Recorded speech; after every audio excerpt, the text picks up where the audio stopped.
Hello বন্ধুরা, শুভ দুপুর। কী করছো সবাই? রান্না কমপ্লিট? তো আমারও তো মোটামুটি হয়েছে। তো চলো আজকে তোমাদের সাথে একটা রেসিপিও শেয়ার করব আর লাঞ্চ মেনুও দেখাবো। কিন্তু তার আগে বলি, তো আজকে এক্ষুনি কিছুক্ষণ আগে 15 মিনিট আগে 15 থেকে 20 মিনিট হবে ভূমিকম্প হয়েছে। তোমরা কি কেউ টের পেলে? আমি তো তখন সিঁড়ি দিয়ে নামছিলাম, হঠাৎ করে টাল খেয়ে গেলাম, ভয় পেয়ে গেছি। তারপরে চেঁচামেচি হচ্ছে চারিদিকে যে ভূমিকম্প ভূমিকম্প। যাই হোক, তবেই বুঝলাম কী যে হচ্ছে, বারবার ভূমিকম্প। মানে এবার মানুষকে মেরে ফেলবে। যাই হোক, তো চলো আজকে দেখো ভোলা মাছের একটা রেসিপি শেয়ার করবো। এই যে ভোলা মাছগুলো ভালো করে ধুয়ে নিলাম আর নুন হলুদ মাখিয়ে নিলাম, মাখিয়ে এটাকে লাল করে একটু ভেজে নিলাম, তেল গরম করে কড়াতে ভেজে নিলাম। আর এই রেসিপিটা না বানানো যত সহজ, খেতে ততটাই দুর্দান্ত।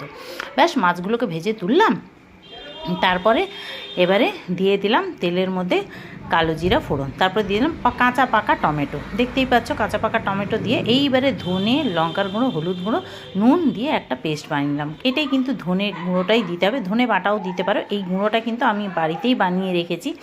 তো যাই হোক, এবারে জল দিয়ে এটাকে ঢেকে রাখলাম ওই 5 মিনিট মতো। তো দেখো 5 মিনিট পর ফিরে এলাম, তেল ছেড়ে এসছে। তো বাস দুটো কাঁচা লঙ্কা দিয়ে এবারে ভালো করে কষিয়ে নিলাম, কষিয়ে জল দিয়ে দিলাম, দিয়ে এইবারে মাছগুলোকে দিয়ে দিলাম।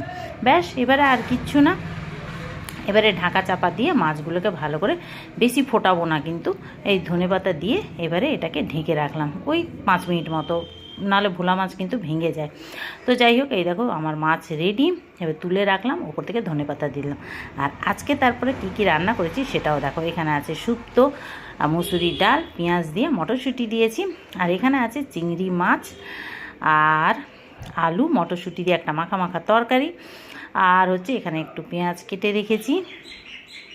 আর সাথে হচ্ছে ডিমের অমলেট আর আলু মাখা, আলু চোখা। ডিমের অমলেট দু জায়গায় আছে, একটা আমাদের দুজনের, আর ছেলেদের, ওদেরটাই লঙ্কা ছাড়া।